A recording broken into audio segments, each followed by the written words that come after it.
సంక్రాంతికి వస్తున్నాం సినిమాతో బాలనటుడిగా పరిచయమైన రేవంత్ భీమల తొలి చిత్రంతోనే ఫుల్ పాపులారిటీ సంపాదించుకున్నారు.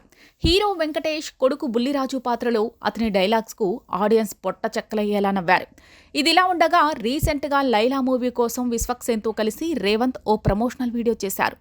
ఈ వీడియోని షేర్ చేస్తూ అరే పేటీఎంస్ మీరు బాయ్కాట్ అంటే ఇక్కడ భయపడేవారు ఎవడూ లేడు అంటూ బుల్లిరాజు పేరుతో ట్విట్టర్ ఎక్స్లో ఓ పోస్ట్ వచ్చింది. దీనిపై రేవంత్ తండ్రి శ్రీనివాసరావు స్పందించారు.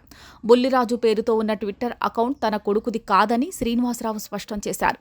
సోషల్ మీడియాలో తన కుమారుడి పేరు మీద ఫేక్ అకౌంట్ చేసి సినిమా ప్రమోషన్ కోసం చేసిన వీడియోలను వక్రీకరించి తప్పుడు వార్తలు ప్రచారం చేస్తున్నారని అన్నారు.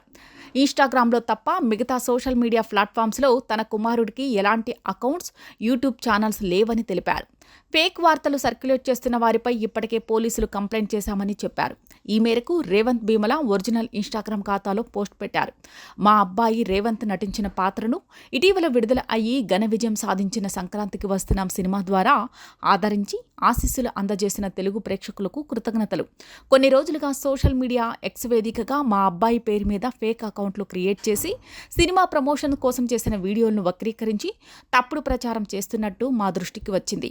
మా అబ్బాయికి సంబంధించిన అధికారిక వివరాలు అండ్ అప్డేట్స్ సోషల్ మీడియాలో రేవంత్ భీమల అనే పేరు మీద ఉన్న ఇన్స్టాగ్రామ్ ప్రొఫైల్ నుంచి మీతో ఎప్పటికప్పుడు షేర్ చేసుకుంటాం. ఇది తప్ప ఫేస్బుక్, యూట్యూబ్, ఎక్స్, ఇన్స్టాగ్రామ్లో మాకు ఎటువంటి ఇతర అకౌంట్స్, ఛానల్స్ లేవు. తప్పుడు వార్తలు ప్రచారం చేస్తున్న విషయమై పోలీసులకు ఫిర్యాదు చేశాం. దయచేసి మాకు, ముఖ్యంగా మా అబ్బాయిని ఇటువంటి వివాదాలు, రాజకీయాలతో ముడిపెట్టవద్దని అన్ని మీడియా వేదికలకు తెలియజేసుకుంటున్నాం అని ప్రకటనలో పేర్కొన్నారు.